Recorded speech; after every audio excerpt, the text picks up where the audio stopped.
अनुभव जो कुछ सिखा जाता है, ये है कमला पोदार। इनसे मेरी मुलाकात जब हुई थी, इनका फ़ोन आया था मेरे पास किसी का इंस्टीट्यूट से, मुझे नहीं पता कि वो कौन था।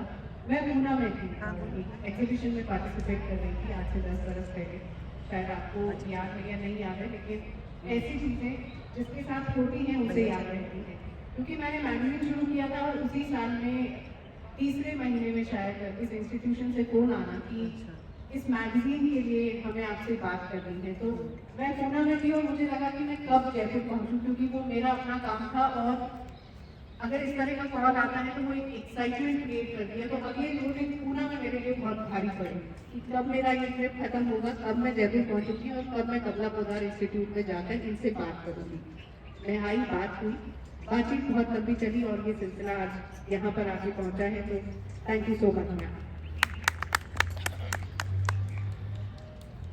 एक छोटी सी कविता है जिसके माध्यम से सेशन की शुरुआत करूंगी कि वक्त के साथ चलने की जिद, जीना आज भी, ख्वाब कल का देखना, जमाने की रफ्तार में आगे रहने का जुनून, परंपराओं को साथ लिए आधुनिकता अपनाई, लेकिन संस्कार नहीं भूली।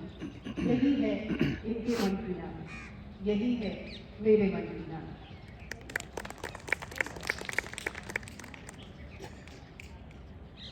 तो बातों का सिलसिला, वैसे तो हम सभी जो यहाँ बैठे हैं कहीं ना कहीं से आपको जानते हैं कि कैलकाटा में आप पहुँच हुई और वहीं पे शुरुआती पढ़ाई लिखाई हुई, वहीं पे आपका बचपन भी बीता। लेकिन किस तरह से वो बचपन बीता और बचपन की कमला कैसी थी? बचपन की कमला कैसी थी? जैसी आगे रहती थी, जैसी आज है वैसी ही थी। लेकिन ये नहीं बोलूँगी कि कंजर्वेटिव फैमिली में पैदा हुई थी, पर हाँ एक ट्रेडिशनल फैमिली थी जहाँ लड़कियों को जो ट्रेडिशंस और वैल्यूज सिखाई जाती है उसको लेके बड़ी थी। कभी सोचा नहीं था कि जब बिजनेस करेंगे, तो ऐसा हमारे समय में आई थिंक सर के सपने में भी नहीं सोच पाएगा कि जाके हम काम करेंगे। हमारा काम जो है इसी बचपन से, इस वैल्यू से एक छोटा सा किस्सा बताती हूँ कि बहुत शरारती थी और हर समय किसी को आजमाती रहती थी। तो एक पंडित जी घर में आते थे, वो जनेपत्री पढ़ते थे, तो उनको मैंने मेरी जनेपत्री नाम काट के पकड़ा दी। तो मैंने कहा इसको पढ़ दो। तो उन्होंने कहा ये तो बहुत, ये कौन है? तो मैंने कहा मेरा कजन है। तो बोले ये तो बहुत होनहार बालक होगा, ये तो पूरे देश विदेश में काम नाम करेगा और पूरे अपने परिवार को संभालेगा। पर वो बचपना था तो वो पूरी बात आगे बोल के उससे पहले मैंने मिला कर दिया। हंसने लगी कि ये तो मेरी कुड़ी है, एंटरटेनमेंट कि पंडितों से मजाक करते हैं, लड़कियों को कुछ सिखाया नहीं है। अरे छुट्टी तो पंडित की गलती हो गई। फिर वो वहीं से पलट गए, बोले आपकी चौपट का मेरी, आपने तो गलत बोला। नहीं, किसका होता है सास की सेवा करेगी, घर का ध्यान रखेगी, चौपट क्लोज। तो दिस इज द एक्सपीरियंस। तो आज कमला भी वैसी ही है, उस समय की कमला भी यही थी, नॉन कंफर्मिस्ट, रिबेल, सोसाइटी के नियम को नहीं मानने वाली।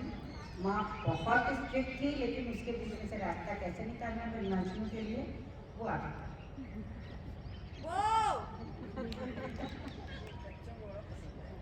लेकिन ये एक जो लाइन आपने बोली रेबल, मैं मान सकती हूँ थोड़े कुछ विचार होते हैं जो रेबल होते हैं, मैं उनसे रिलेट कर सकती हूँ। सोसाइटी के जो लाइन है उनको ना मानने वाली, वहाँ भी थोड़ा एक भी एक लगती है। क्योंकि मेरी जो अगला सवाल है और अगली पंक्तियाँ हैं वो इस तरह से हैं कि मुझे अच्छा लगता है मर्द से मुकाबला करना, मुझे अच्छा लगता है मर्द से मुकाबला ना करना और उससे एक दर्जा अपने आप को कमजोर समझना और रहना। मुझे अच्छा लगता है बाहर जाते वक्त उसका मुझसे ये पूछना और कहना कि मैं तुम्हें छोड़ देता हूँ या मैं तुम्हारे साथ करता हूँ। कमला ऐसी ही है। ये कविता मेरी बहुत मन की पसंदीदा कविता है, बस इसमें मैंने थोड़ा सा अपने मन से ऑल्ट्रेशन किया है। इसमें जो लिखा है ना, उससे एक दर्जा कमजोर है, नहीं, ये लाइन मेरे मन की कमजोर रहना है। हम यूनिक है, न कोई स्ट्रांग है, न कोई कमजोर है।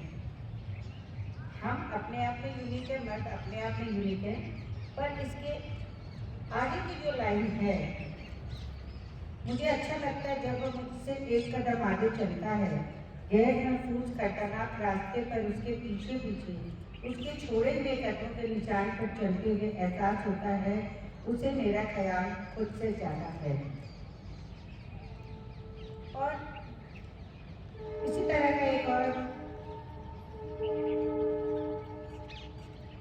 वाकया है, मुझे बहुत अच्छा लगता है जब इस रात की खनकी में मेरे का आसमान पर तारे गिरते हुए वह मुझे ठंड लग जाने के डर से अपना कोट उतार कर मेरे कंधों पर डाल देता है।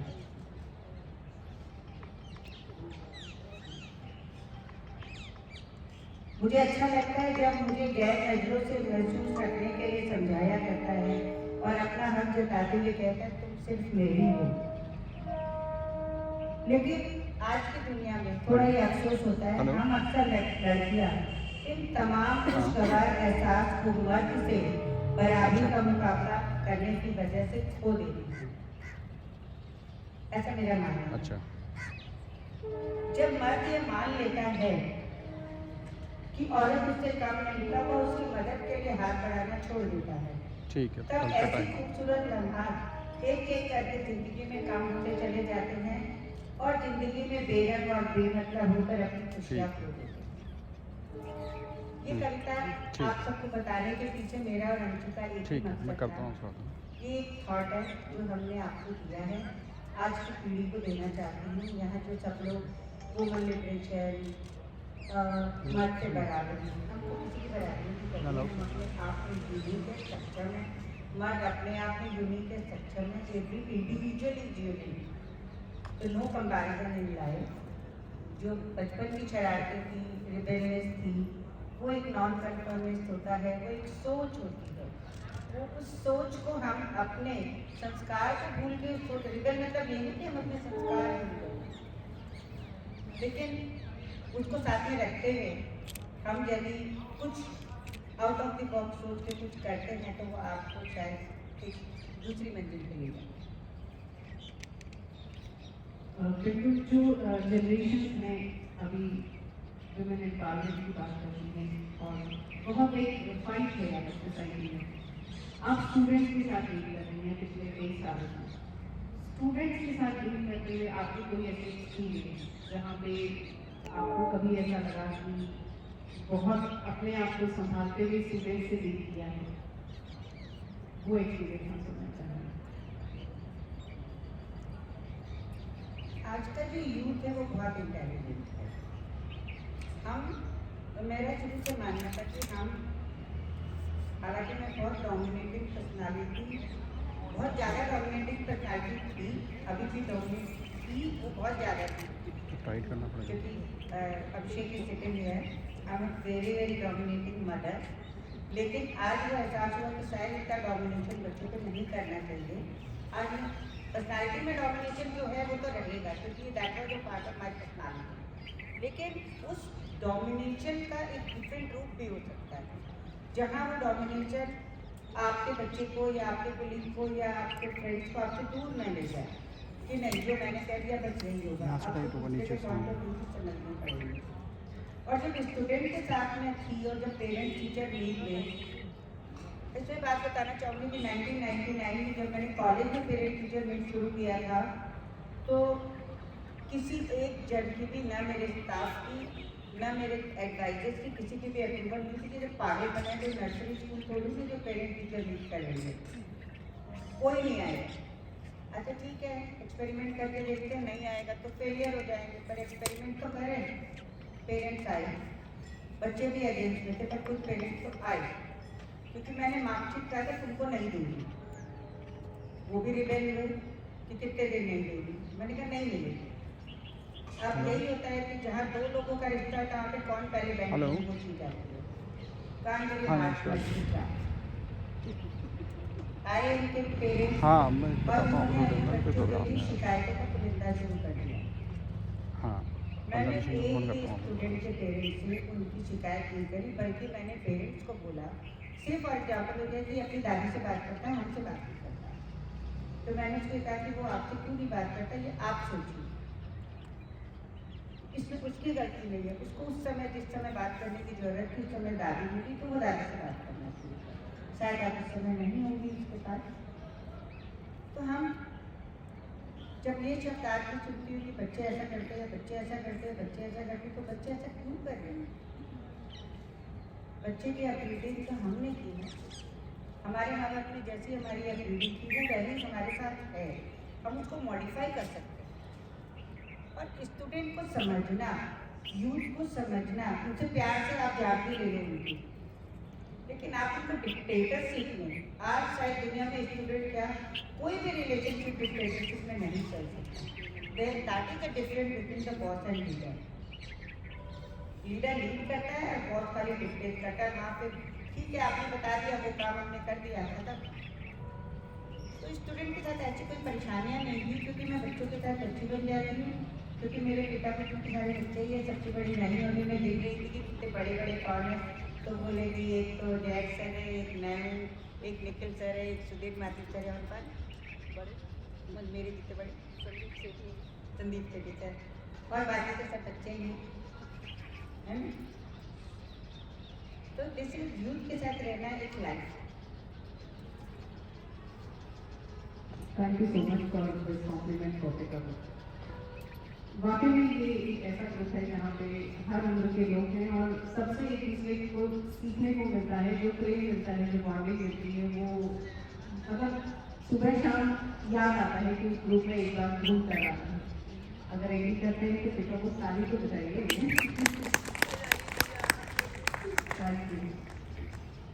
आपका जो जर्नी नहीं है वो, क्योंकि ये इंस्टीट्यूशन है, ये फैशन इंडस्ट्री से रिलेट करता है, और फैशन इंडस्ट्री को अगर हम एक आमतौर पे देखा जाता है तो एक ग्लैमर की दुनिया कहा जाता है। ग्लैमर की दुनिया में जब इंस्टीट्यूशन चलाया जाता है तो सरकार से, गैर सरकारी बहुत बार आना जाना पड़ता है, बहुत मीटिंग होती है, हर तरह के लोगों से करता है। वो जो नजरिया लोगों का होता है और एक महिला काम करती है, तो उस नजरिए को आपने कब और किस तरह से शामिल किया?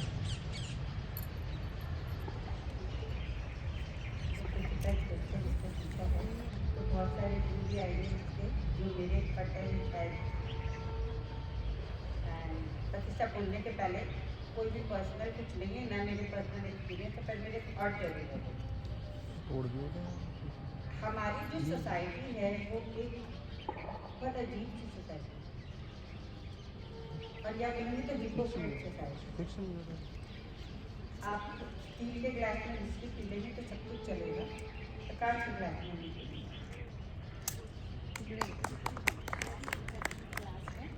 विस्की पियो, ठीक है, तो कांच के ग्लास में। और यदि आप कांच के ग्लास में एप्पल जूस भी पी रहे हो, यदि कोई शीशे में ड्रिंक करे तो वो भी सोच सकते, तो उनकी सोच का तो कोई अंत ही नहीं है। तो हम किसी की सोच पे तो बंदिश नहीं लगा सकते, और हमें लगाने की नहीं है। लेकिन मैं ऐसा मानती हूँ कि मैं यहाँ पे ह्यूमन रिलेशनशिप को लेना चाहूँगी कि यहाँ पे मेल और फीमेल की जो रिलेशनशिप है, मेल और फीमेल की जो दोस्ती है, हर समय सुनने आता है कि औरत मर्द कभी दोस्त नहीं होते। एक स्टैंडर्ड तकमा बना के रख दिया है कि वो दोस्त तो हो ही नहीं सकते, चाहे वो 60 साल 20 साल की हो तो भी दोस्त नहीं हो सकते। तो ये एक मेंटल ब्लॉकेज है। और हस्बैंड वाइफ का यदि एग्जाम्पल लेंगे तो वो बोलेंगे कि यदि एक वाइफ किसी के पास या हस्बैंड किसी लड़की के साथ कॉफी पे जाता है, या वाइफ किसी के साथ कॉफी पे जाती है, या बहुत फ्रीक्वेंट वो दो लोग मिलते हैं,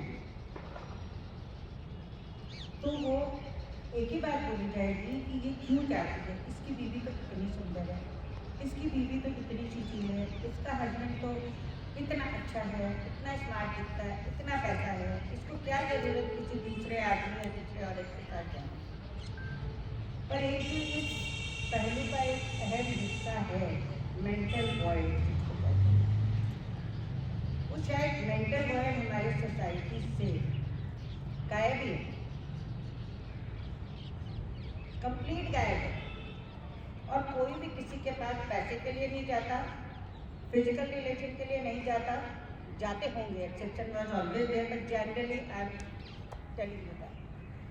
पर लेकिन जो मेंटल वॉइड होता है, जो हम बोलते हैं कि एक थिंक अलाइक, आज मुझे यदि इनसे बात करना अच्छा लगता है तो वो मेरी बहुत अच्छी पक्की सहेली हो जाती। तो सहेली तो ठीक है, सहेला नहीं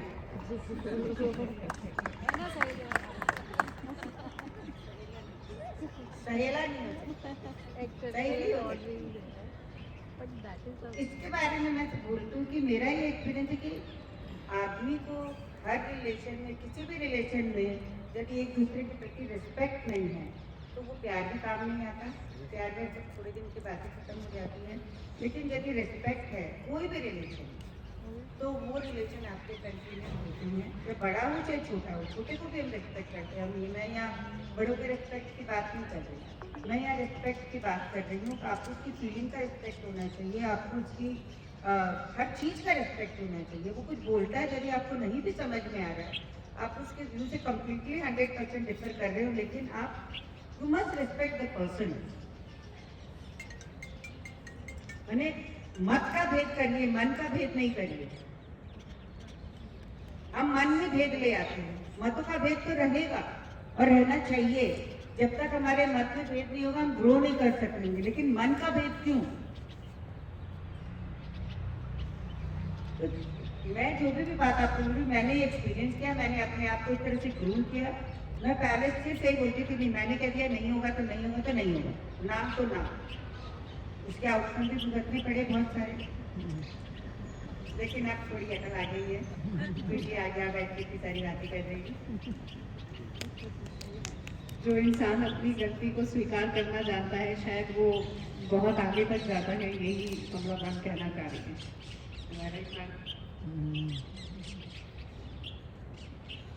आपके सवाल भी मैं लूंगी, लेकिन मेरे 2 सवालों के बाद। मैम ट्रैवल भी बहुत करती हैं, कभी विदेश यात्रा पर भी जाती हैं, कभी देश में भी बहुत सारी यात्राएं आपने की हैं, कभी काम से भी गई हैं और कभी सिर्फ घूमने भी गई हैं। यात्राओं से आपने क्या सीखा है?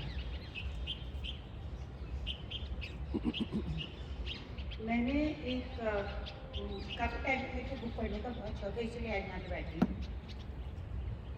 वीर सागरी साहब ने एक कुछ छोटी छोटी कदमों की ऑटोबायोग्राफी लिखी थी। इसमें ये विकी ओबेरॉय की ऑटोबायोग्राफी थी। तो सर राय विकी साहब जो विकी ओबेरॉय के मालिक उनके फादर ऊपर बड़े ओबेरॉय साहब। तो उन्होंने जब विकी ओबेरॉय बड़े हुए तो उनको कहा कि पढ़ाई के लिए लोग बोलते 3 साल MBA कर लो, ये कर लो, वो कर लो। उन्होंने विकी ओबेरॉय को कहा कि 5 साल के लिए तुम वर्ल्ड के बेस्ट होटल्स में जाओ, वहाँ रहो, और उस होटल में क्या तुम रोज जाओ, देखो, और तुम उसमें वहाँ ये सीख जाओ, बिकॉज तुमको होटल इंडस्ट्री में आना है, राइट। तो उन 5 साल तक विकी ओबेरॉय वर्ल्ड के सारे बेस्ट होटल में जा जाके जितने दिन उनको लगता था अब मैं रह गया, आप यहाँ पे आगे और कुछ सीखने को नहीं है, हिंदी अनदर विषय। और वो 5 साल तक हर होटल में जाके रहते रहे। ऐसा ही एक वाक़या मेरे और अभिषेक के साथ हुआ। हमारी 3 दिन की एक सेंटर डायरेक्शन मीट थी और हमें क्रूज पे जाना था। अभिषेक बहुत यंग था, तो मीटिंग थी,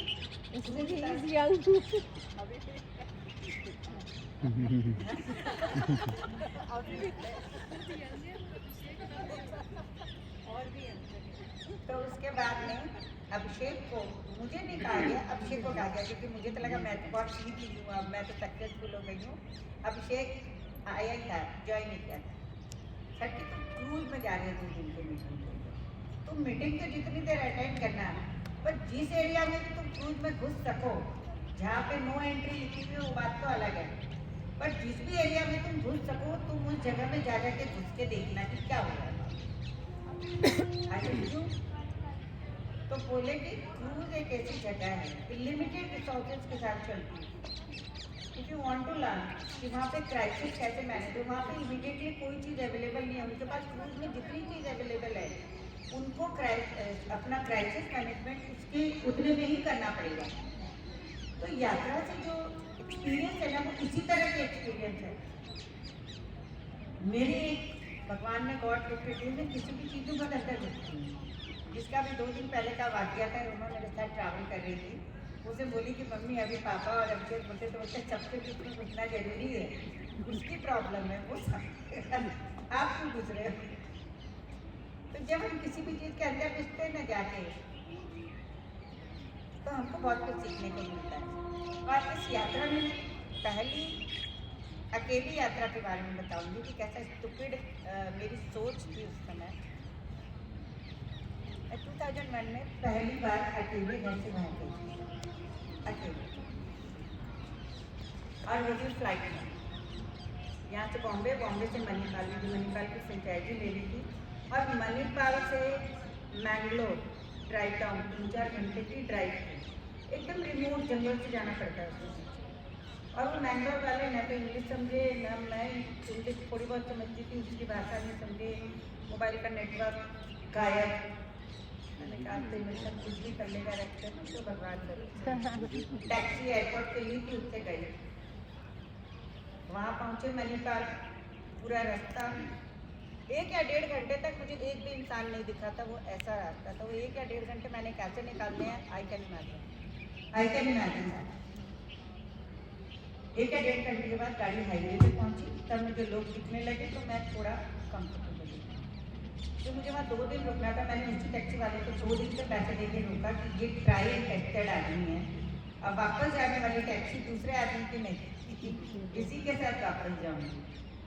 देन होटल में पहुँचते ही जिनका ज़्यादा दिमाग चलता है ना उसको ज़्यादा सोचते हैं। मैंने सोचा कि सबके पास मार्केट की होती है, मैं सोचूंगी ये मेरा कमरा रात को मार्केट से खोल लेंगे।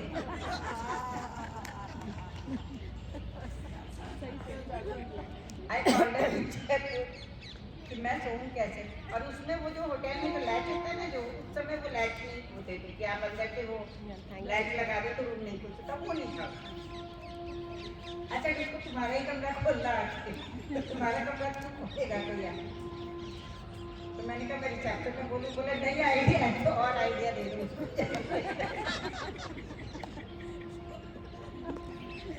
उसी समय ताज वालों ने एक नया कॉन्सेप्ट शुरू किया था कि एक फ्लोर फीमेल एग्जीक्यूटिव के लिए बनाएंगे, जिसमें सारे फीमेल स्टाफ ही रहता, कोई मेल स्टाफ नहीं जाता था। तो मैंने सोचा कि आपके यहाँ ऐसा कुछ नहीं है। तो दीज आर द एक्सपीरियंस। जब अकेला जाता है जो आदमी इतना डरपोक हो कि रात को अटैच बाथरूम जाने के लिए अपने हस्बैंड को बोले कि पहले तुम उठ के बैठो, लाइट जलाओ, फिर मैं बाथरूम जाऊँगी, और ऐसे अकेले ट्रैवल करे तो आप सोचो उसकी हालत क्या होगी। दोनों बातें एकदम सही है, इतना सा भी कोई कहानी नहीं है।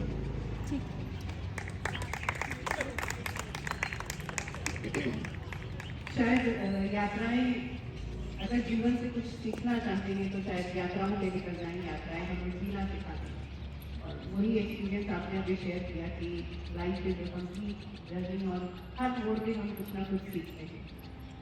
अब जो आगे के स्थान आप पहुँचती हैं, अपने आप को कहाँ पे विजुलाइज करती हैं? कहीं कुछ इतनी प्लानिंग नहीं है, काम करना तुरंत है, काम नहीं करती, क्योंकि अब हम अपने आप को बैक बेंचर हो गए। जैसे अभी ये बोल रहा था मैं तो हमेशा बैक बेंचर हूँ, मैं स्कूल में हमेशा बैक बेंचर थी, और मैं बैक बेंचर नहीं थी, मैं तो क्लास के बाहर थी। ये बताना चाहूँगी आप लोग को कि हमारे यहाँ जब बदमाशी करते थे तो टीचर बोलती थी कि क्लास के बाहर जाओ। नहीं, लेकिन हमारे यहाँ स्टैंडर्ड था कि जो बच्चा क्लास में बदमाशी करेगा ना वो क्लास के बाहर, तो अपने कैंटीन से लेते कि क्लास के बाहर निकाले, और हम पूरे स्कूल में घूम घाम के कैंटीन में खाना पी के जब वो खत्म होने का समय होता तो आके बाहर खड़े हो जाते थे, इसलिए हम नहीं खड़े, हम कहीं नहीं गए।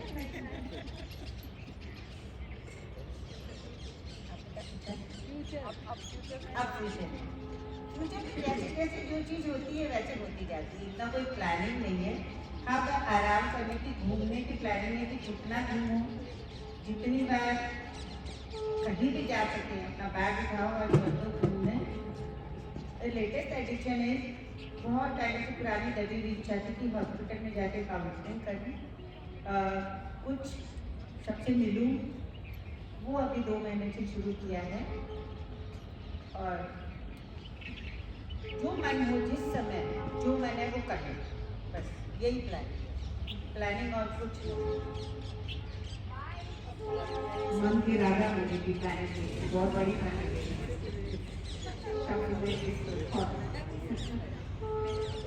आप सभी के लिए फ्लोर ओपन है, कोई भी सवाल कुछ पूछना चाहे तो पूछ सकते हैं। हमने तुमको उस दिन तंग किया था इसलिए तुम हमको तंग करोगे।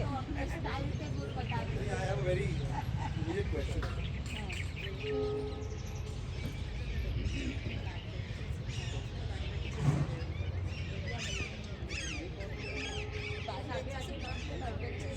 So much to learn from you.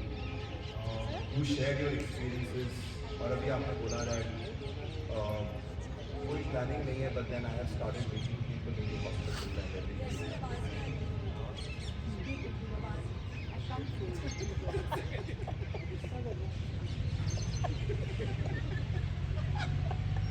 अब आ रही है? So, ma'am, you have a very broad horizon of experiences with you. I would say a rainbow of experiences. एक इंद्रधनुष है आपके पास और आपका जो your self presence, जो आपका ऑरा है वो बहुत विविड है। उस इंद्रधनुष में बहुत सारे रंग हैं।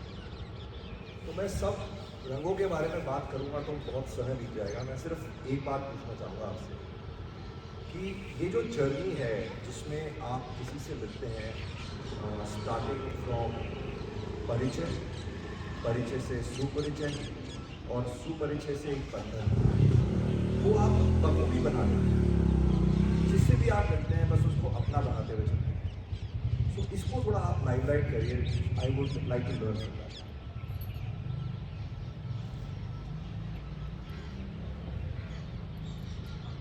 जब हम किसी से कनेक्ट होते हैं तो कोई बहुत बड़ी बड़ी चीज़ करने की जरूरत नहीं है। जैसे मैंने अभी कहा कि जब भी किसी को रेस्पेक्ट करें, उसको थोड़ा सा सम्मान दें, उसको थोड़ी सी इज्जत दें और छोटी छोटी चीज़ों का हम ख्याल रखते हैं उनका, तो छोटी छोटी चीज़ों से ही सब बढ़ जाते हैं। और बढ़ने में मैंने अभी कहा कि मैं हम हर उम्र के लोगों से एडजस्ट कर सकती हूँ और उनको अपना बना सकती हूँ। इसका एक एग्जाम्पल देने से मैंने इंजीनियरिंग का टेक्निक शुरू की थी, उसमें मेरे फैकल्टी सारे 60+ थे। तो वो 60+ जो फैकल्टी थे, आप 60+ भी जानते हैं कि वो गवर्नमेंट सर्विस से रिटायर एकदम टाबन लोग। हमारे यहाँ OHP से पढ़ाते थे, ओवरहेड पे देते थे, तो पतली स्लाइड इन पर रखनी होती है और उन्होंने कहते हैं हम तो इसको छुएंगे नहीं, हम तो इसको चलाएंगे नहीं, हमें तो करेंट लग जाएगा। एडमिनिस्ट्रेटिव वर्क सो डिस्टर्ब कि ये तो कहते हैं हमको किताब से अच्छी पढ़ाएंगे। तो मैडम मैं क्या करेंगे? मैंने कहा उनको पढ़ाना तो ये, तो आप कैसे मैनेज करेंगे? तो मैं बात करूँ, मैंने मेरे घर में मेरे साथ सबको संभाला और स्पेशली ये एज को मुझे समझाना आता है। तो यह किसी God gifted quality to understand the psychological need of person.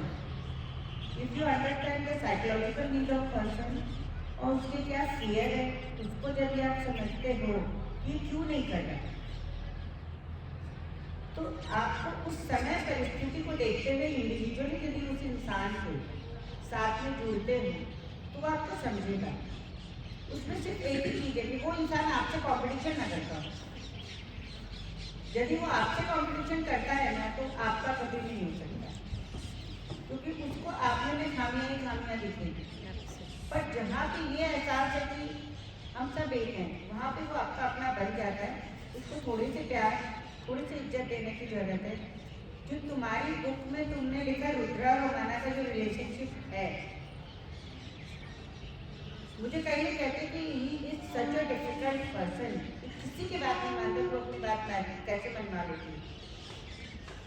तो अभिषेक और रोमा जानते हैं, मेरा डायलॉग में कहती है कि किसी भी आदमी को इस छोटी उंगली पे नचाया जाता है, उससे ज़्यादा जरूरत है। इस छोटी उम्र पे न जाने से मेरा मतलब है कि male person is not a very high expectation. उनकी छोटी छोटी ज़रूरतें होती है, उस छोटी छोटी ज़रूरतें का हम ध्यान रखते हैं। We females are very difficult. और तुमने कंप्लीट वुमेन कैसे लिखी हो भगवान जानते हो।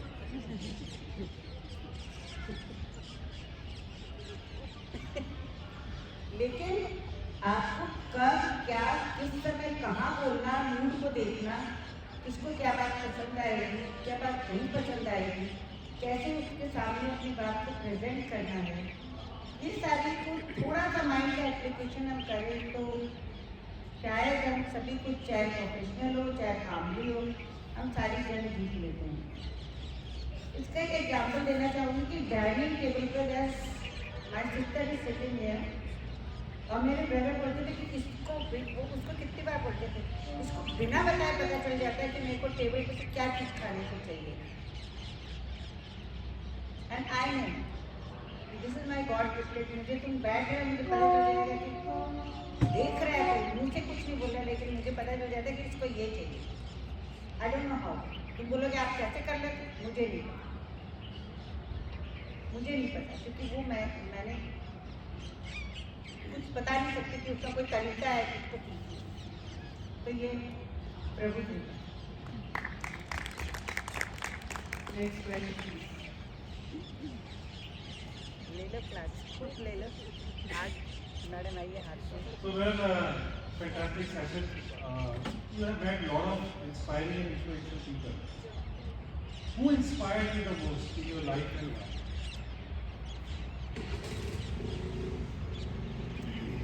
What I am today because of my godfather. He was my friend, philosopher, guide, everything. My academic education is 10, but I do not consider myself an uneducated person. हाँ, मुझे academically qualified नहीं बोल सकते, मुझे डिग्री डिप्लोमा मांगी तो 10th का ही देंगी, लेकिन मैं अपने आप को uneducated नहीं मानती। और जो भी मैंने सीखा और जितनी भी मुझे इंस्पिरेशन मिली, is the only one person is my source of inspiration. He left his body in 2011, but still he is with me and remain always with me.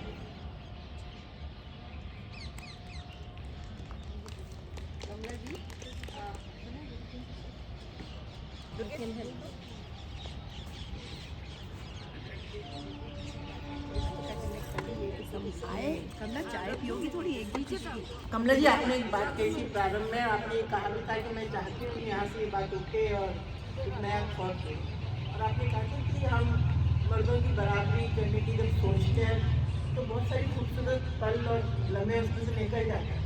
वो कंधे पे हाथ रख के सहारा देके आपको साथ मिल जाता है और वो हम सब सोचता है कि मैं ये तो थोड़ा मुझसे महसूस करता हूँ, पर इससे बहुत आपत्तिजनक खास कर सकते जो आपने ये इशारा किया था, जो पूरा फेमिनिस्ट थॉट है, मीका would also agree with me, कि आप क्या ये सजेस्ट कर रही हैं कि महिलाओं को एक कदम पीछे रहें अगर, तो वो जो खूबसूरती है महिला होने की वो उसको संभाल कर रख सकती है, right? She should not try.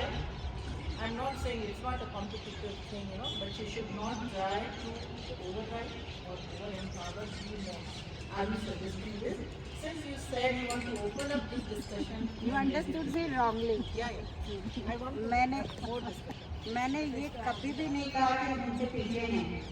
मैंने ये कभी भी नहीं, मैंने बिल्कुल ये नहीं कहा कि हम उनसे पीछे हैं। हम ये कहते हैं हम उनकी बराबरी क्यों करते हैं, बल्कि मैं तो ये कहती हूँ हम उनसे ज़्यादा है। हम जो चीज़ को टॉलरेट कर सकते हैं, जो भगवान ने हमको सहन शक्ति दी है, जैसे वो इसमें गंगूबाई में कहती है ना कि सबसे अपनी लक्ष्मी और दुर्गा काली सब कुछ तो हमें है, तीनों हमें। उन खूबसूरत लम्हों की बात तो आपको उनको अंडरस्टैंड करना होगा ना कि आप अपनी पहचान की बनाएं, लेकिन उनको भी तो इम्पोर्टेंस है। हम यहाँ मर्दों को ये कहते हैं कि तुम आ जाओ, चलो तुम भी चाय बनाओ, तुम भी खाना पकाओ, तुम भी बर्तन दो, तुम भी कपड़े दो। संस्कार तो माँ ही दे सकती है, फादर तो नहीं दे सकता। जो बायोलॉजिकल सिस्टम है, जो बायोलॉजिकल नीड है, जो गॉड गिफ्टेड पैटर्न है, मैं ये नहीं कहती कि आप काम मत करो, मैं ये नहीं कहती कि आज की 21st सेंचुरी में हम सिर्फ घर में बैठ के खाना पकाए, बर्तन धोए, बच्चों को संभाल के देना, मैं बिल्कुल नहीं कहती। हम सब कुछ करें और हम दोनों चीज़ कर सकते हैं, बहुत अच्छे से बखूबी कर सकते हैं। ये मेरा ये मानना है कि हमको जहाँ पे घर परिवार को देखना है, अपने हस्बैंड को वो एहसास दिलाना है। जब तक आप उनको वो सारे एहसास नहीं देंगे, हमें उस चीज़ की क्या कमी नहीं खलती है। आज जब हम ऑफिस में काम कर लेते हैं, सब कुछ कर लेते हैं, फिर वो हस्बैंड हमको जब कोई चीज़ के लिए सपोर्ट नहीं करता, तो जितनी भी फीमेल बैठी सकते उनको लगता है ना कि वो हमको चलने के लिए हाथ बढ़ाए। कितने लोग मना करेंगे इस बात को? जब वो हाथ बढ़ाता है तो किसको अच्छा नहीं लगता। मैं आपको इसका एक और एग्जाम्पल देती हूँ कि यहाँ पे हर घर में काम करते भी नहीं है, लेकिन मैं आपको एक मेरा रियल लाइफ एक्सपीरियंस बताती हूँ। इन 2002 20 साल पहले हमारी कॉन्वोकेशन सेरेमनी में मैंने राजेंद्र राठौर को बुलाया था, डिजाइनर जोधपुर को।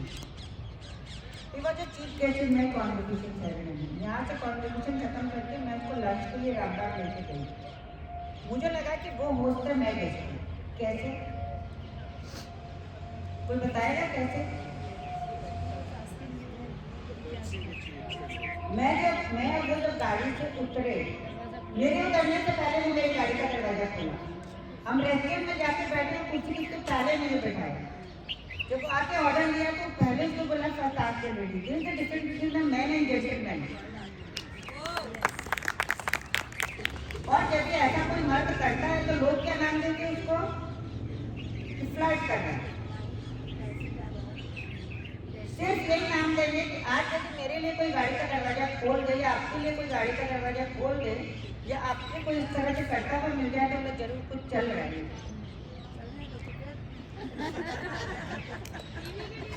मैं आपको और भी एग्जाम्पल बताती हूँ कि जैसे साहब यहाँ बैठे हैं, शायद आई टी है। मैं जलेब चौक में 1 या 2 IT officer, I don't want to name them, मैं वहाँ जाती थी। गेट के पास आके खुद मेरी गाड़ी का दरवाजा खोलती थी, because I am a lady, that is a gentleman, will do that. तो आपने जो सवाल पूछा ना, वहाँ वो चीज़ नहीं है विद्या जी। बिना माइक की आवाज़ आ जाएगी मेरी को। थोड़ा सा जोर से बोल लो, थोड़े बहरे भी है हमारे जैसे। अच्छा, मैं एक बहुत सुंदर सवाल पूछना चाहती हूँ। कितनी रिबेरियस है ना, फिर भी इतनी रुमानी और स्टाइलिश है आपकी स्टाइल से, तो हम फैसिनेटेड रहे। कैसे कैसे कैसे मेंटेन कर लिया, कैसे वो आपका अंदर में आया, है ना? रुमानी भी बहुत है कमला जी।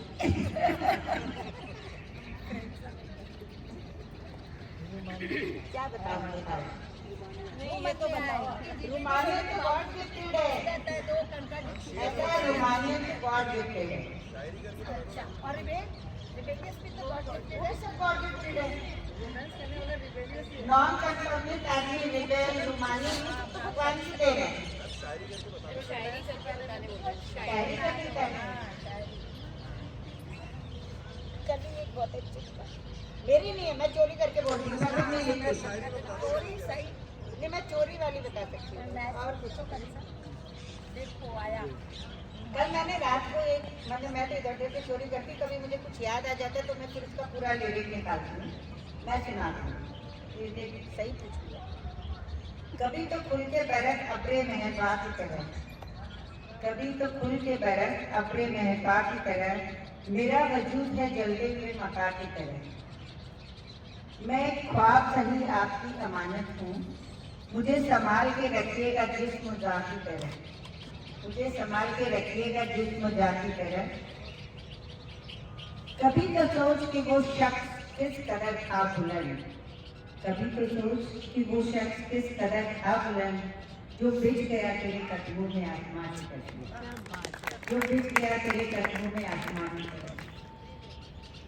बुला रहा है मुझे फिर किसी बदन का बसन, बुला रहा है मुझे फिर किसी बदन का बसन, गुजर न जाए ये रुख भी कहीं खुदा की तरह, गुजर न जाए ये रुख कभी खुदा की तरह।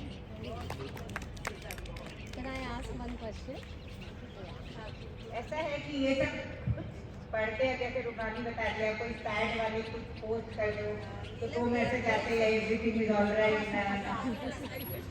गंगा जी, मैं यहाँ पे इतनी हिम्मत करूँगी आपको करेक्शन करने के लिए।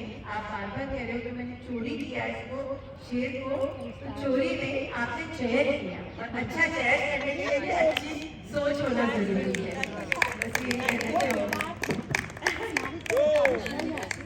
चयन और चोरी में फर्क। So, first of all, सशक्त प्रणाम, क्योंकि मैंने इसको पहले गुरु और बाद में माँ के रूप में देखा है, और आप पहले माँ बनकर उसके बाद गुरु है। So my question is कि what is the difference between a guru और a माँ? Not I am talking about Nirmala माँ, क्योंकि ये मेरी गुरु माँ है. I am talking about as a teacher. First of all, as a mother, Abhishek sir या जो second son है, उसके बाद गुरु बनी. हाँ, so आपने कैसे किया? आपको लगता है कि one common thing जो दोनों में common है और एक different बनाती है गुरु और माँ दोनों. Thank you so much. माँ और गुरु में फर्क ये है कि जैसे माँ और बाप में एक फर्क होता है कि माँ 9 महीना ज़्यादा पहले से माँ बन जाती है, बाप 9 महीना बाद बाप बनता है, right? That is the difference between the mother and father. कि माँ 9 महीना पहले माँ बन जाती है, फीलिंग्स में माँ बन जाती है, जैसे वो पेट में आता है वो माँ बन जाती है। बाप को जब वो दुनिया में आता है तब बाप बनता है, तो वो 9 महीना पहले माँ बनती है। तो गुरु और माँ में फर्क जो मैं समझती हूँ कि एक बच्चा जब से पेट में आया तब से वो माँ के साथ है, और गुरु हो सकता है वो स्कूल से गुरु बन जाए, हो सकता है वो कॉलेज से गुरु बने, हो सकता है वो कौन सी क्लास में किस उम्र में जाके गुरु बने, हो सकता है वो 40 साल के बाद में जैसे निर्मला जी को गुरु माँ, विद्या जी को गुरु माँ, किसी को भी कोई अपना गुरु बना ले। तो गुरु आपकी चॉइस है बनाना, और माँ इज ए कंपल्सन। माँ को कोई चॉइस नहीं मिलती, वो तो जिसकी माँ है उसकी माँ है, राइट?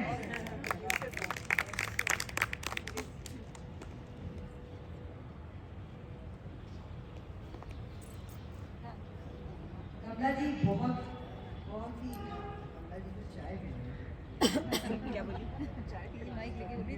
पी चाय पिलाओ भाई। आपको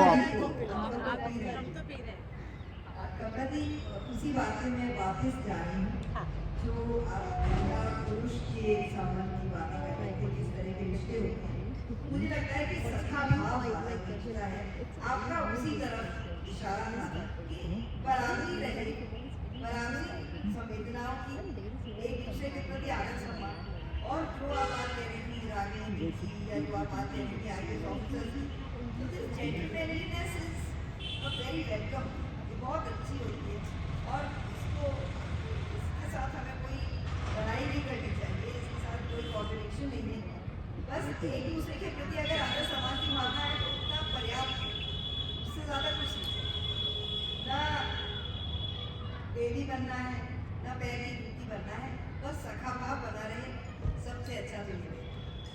पर आपको तो आर्मी में रह के तथा भाव बहुत मिल गया ना, आर्मी में रह के ये सारे जेंटलमैन ही मिले, हम लोग तो सिविलियन के बीच रहते हैं ना, और हमें तो ज़्यादा देना पड़ता है इनको। देखिए एक जेंटलमैन आगे काम बेटा ये माइक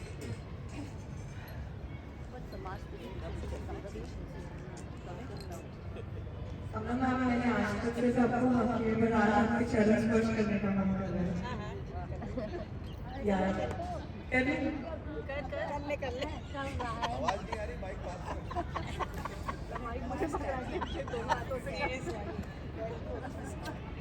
अरे अरे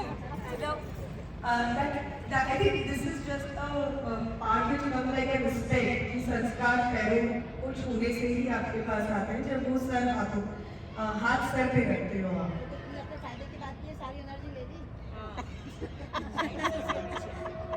मैंने सिर्फ साइंस बताया है, फायदा और नुकसान तो सब बात की बातें हैं।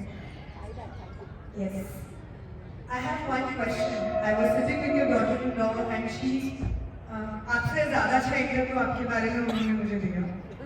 We were doing our own interview पीछे। She said that when you started, it was I think 23 years back. Obviously the world was very dominating the world. कैसा फील हुआ जब आपने अपनी, क्योंकि उस समय पे घर की दहलीज ही बॉर्डर हुआ करती थी, आर्या पार. So how does it feel when you cross that border and you come back and take a hold of your own house? And in this journey, when a woman gets empowered, how does it work in your marriage life? जो conversation है male and female का एक domination के point of view पे आता है, तो कैसा आपका जर्नी रहा बताते हैं? I started my career in 94. 23 years back I started this institute. तो 94 में करीब 28 साल पहले. 28 तो उस समय ऑफकोर्स मेरे को फॉर्चुनेट, मेरे को फैमिली बहुत अच्छी मिली थी. मेरे हस्बैंड, मेरे इन लॉज सभी कोई बहुत ओपन माइंडेड थे. मैंने मैरिड इन 77. मेरे कॉलेज की यूनिफॉर्म थी पैंट और शर्ट. यूनिफॉर्म जूनियर कॉलेज का. तो मुझे शादी से पहले मैंने कंडीशन रखी थी कि मैं कॉलेज जाऊँगी, पढ़ाई करने करूँगी. तो मेरे फादर ने बोले हाँ पढ़ लेना. तो मैंने सोचेंगे शादी के बाद साड़ी वाड़ी पहन के, उस समय तो साड़ी ही पहनते थे और कुछ नहीं पहनते और सर पे पल्लू भी रखते थे. तो मैंने सोचेंगे साड़ी वाड़ी पहन के कॉलेज में पढ़ने चली जाए, जैसे एक्चुअली पैंट शर्ट पहन के जाऊँ. बोला हाँ चले जाना, कोई दिक्कत नहीं. तो 77 में ये एग्जाम्पल. तो फैमिली कितनी ओपन माइंडेड हुई थी, you can understand. Mother in law यदि कोई कुछ बोलता था तो वो उनको ठीक से अच्छे से संभाल लेती. Husband very supportive. जब लोग मेरा मीडिया में इंटरव्यू लेते थे तो बोले कि आपको अपने हस्बैंड से क्या सपोर्ट मिला. मैंने कहा उन्होंने मुझे कभी किसी भी काम के लिए अपोज नहीं किया. This is the biggest support. मैं यदि 12 बजे भी पार्टी से बाहर आ रही हूँ, पार्टी में प्रमोशनल पार्टी ऑफ इंस्टीट्यूट, पहले टाई बोल की जो ऑर्गेनाइजेशन है, आज के 15 साल पहले सिर्फ मैं अकेली फीमेल थी उसकी मेंबर. और उसकी जो कॉकटेल और डिनर्स होते थे, कई बार तो होता था, कई बार क्या 10 में से 9 बार यही होता था, कोई एक या दो फीमेल मीडिया की रिपोर्टर होती है, अदर मैं अकेली. But I receive so much of respect from all the male person. फिर कोई कमेटी की मीटिंग होती थी, वहाँ मैं अकेली फीमेल होती थी. क्योंकि 94 में एंटरप्रेन्योर्स बोल के जयपुर में कोई चीज़ नहीं. घर से बहुत सपोर्ट था. हाँ, जब मैं फैक्ट्री में जाती थी और जब मैं नाइट शिफ्ट पे रहती थी तो मेरा बाउंसर, मेरा सिक्योरिटी गार्ड, मेरा 15 साल का बेटा अभिषेक होता था. क्योंकि फैक्ट्री में 35 लेबर्स होते थे और मैं अकेली लेडी और मुझे नाइट शिफ्ट करा के शिपमेंट पूरी करनी है. तो कहा जाता था कि इतने मर्दों के साथ अकेली कैसे रहेगी, तो अभिषेक को साथ होगा. ठीक है भैया, 15 साल का बच्चा मुझे बचा लेगा, 35 साल की. चलो, इसके एग्जाम के समय होते थे क्योंकि वही जनवरी फरवरी में शिपमेंट जाती थी. जनवरी फरवरी एग्जाम का समय होता. ये उसी कपड़े के थान पे सो जाता था. मेरे आदमी वही कपड़े के थान उसको उड़ा देता था, वो रजाई लग जाती थी और ये बच्चा मुझे स्कूटर पे लेके जाता था और सुबह 5 बजे स्कूटर पे बैठा के घर में. तो जो फैमिली का पूछा कि फैमिली कैसे सपोर्ट करती, फैमिली बहुत वेरी सपोर्टिव. उनका एक ही था, कोई दुनिया कुछ कहती थी तो एक ही बात कहती थी, मदर इन लॉ काम करने जा रही, घूमने नहीं जा रही. एक ही जगह पे सिर्फ ये कि घूमने नहीं जा रही. तो बोला पार्टी में जा रही, बोले पार्टी उसकी प्रमोशन पार्टी. तो जहाँ फैमिली में अंडरस्टैंडिंग होती है वहाँ पे आप सारी दुनिया को पार कर सकते हो. मेरी मदर इन लॉ, मेरे फादर इन लॉ, मेरे बच्चे, एक बेटा यहाँ बैठा है, बहू बैठी है, छोटा बेटा यहाँ नहीं है. Even my grand child is also here, Romi वेरी स्कूल से आया अभी. तो सभी कोई की एक आपस में ना टचवुड हार्मनी और अंडरस्टैंडिंग बहुत अच्छी थी कि वो सब समझते थे. हस्बैंड भी समझते थे, लेकिन कभी कभी मेल ईगो पॉपअप कर जाती थी. वो पार्ट ऑफ लाइफ चलता है, तो वो मेल ईगो जब पॉपअप करती थी तो उसको संभाल भी लिया जाता था. कभी उतना दाल में नमक जितना मिलाते हैं उतना तो चलता है, नमक में दाल मिले तो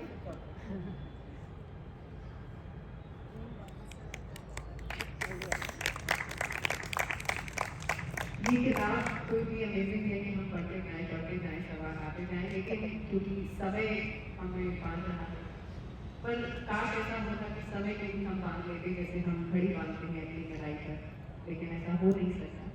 तो आखिर में चलते चलते एक गाना मैं आपके लिए डेडिकेट करना चाहूँगी जो शायद आधे लोगों को, कुछ लोगों को ये पता है, कुछ को ज़्यादा को नहीं पता। ये गाना अंकल ने नानी को सबसे पहले डेडिकेट करते हुए गाया था, और जो इनकी जर्नी हमने सुनी, जो पूरी किताब हमने पढ़ी, उसका कंक्लूजन अगर हम देना चाहें तो उस गाने से दिया जा सकता है। मेरी खुशियाँ ही ना बाटे, मेरे गम भी सहना चाहे, देखे ना ख्वाब महलों के, मेरे दिल में रहना चाहे, मेरे दिल में रहना चाहे। इस दुनिया में कौन था ऐसा जैसा मैंने सोचा था, हाँ तुम बिल्कुल वैसी हो जैसा मैंने सोचा था। Thank you so much. इस गाने के पीछे भी एक स्टोरी है, वो मुझे बताया।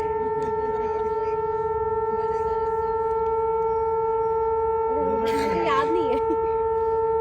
भूल गए? याद है? आप ही बता दीजिए।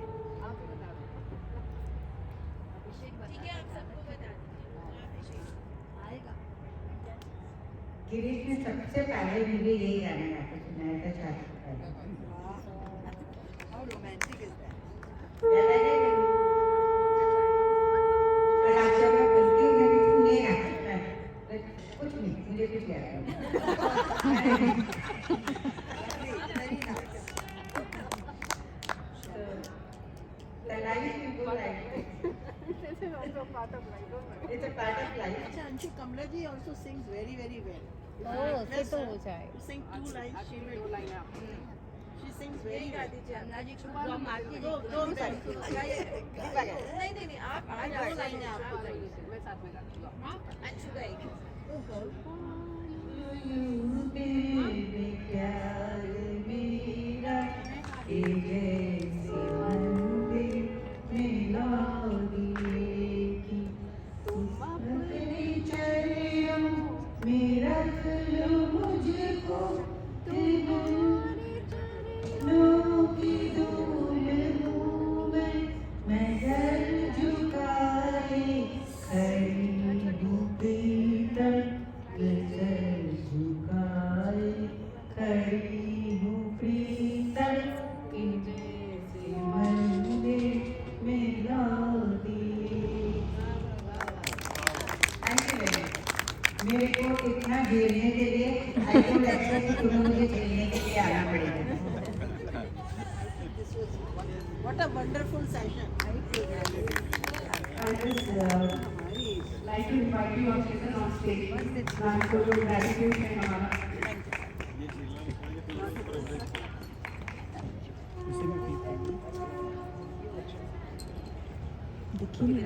कैसे आजा लाइट आ रही है सामने। Oh, this is my favorite book. Yes. Oh, how nice to see you. Photo ले लो, वीडियो में फोटो ले लो।